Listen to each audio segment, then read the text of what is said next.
নজর রাখবো পরবর্তী সংবাদে। আজ মেলাঘর বাজারে একটি বিশেষ অভিযান করা হয়েছে এবং সেই অভিযানের নেপথ্যে ছিলেন কার্যত মেলাঘর মহকুমা প্রশাসন এবং একই সঙ্গে মহকুমা খাদ্য দপ্তর, পাশাপাশি পৌর প্রশাসনের যৌথ অভিযান।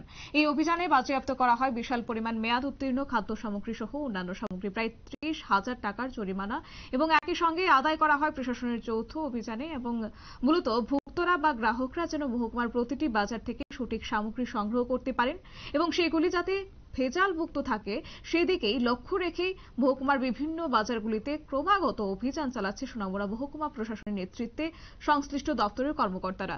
সোমবার মেলাঘর বাজারে চলে প্রশাসনের নজরদারি, যার নেতৃত্বে ছিলেন অতিরিক্ত মহকুমা শাসক M.K. চাকমা। কি রয়েছে বিস্তারিত শুনুন।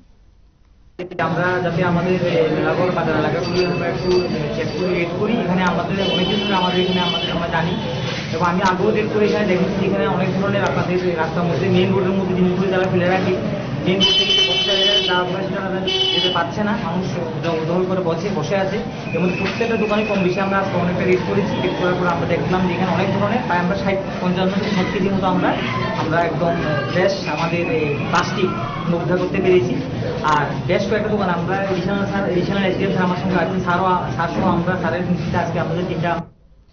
আপনারা শুনলেন তাদের বক্তব্য। তবে তল্লাশিতে মেয়াদ উত্তীর্ণ খাদ্য সামগ্রী এবং প্লাস্টিক ব্যাগ সহ বিভিন্ন সামগ্রী বাজেয়াপ্ত করে অভিযানকারী দলটি এবং ট্রেড লাইসেন্স না থাকার কারণে জরিমানাও করা হয় দোকান মালিকদের বিরুদ্ধে। এদিনের এই অভিযান প্রসঙ্গে গোটা বিষয় সম্বন্ধে জানিয়েছেন মেলাঘর পৌর পরিষদের কার্যনির্বাহী আধিকারিক অনিশ দেবনাথ।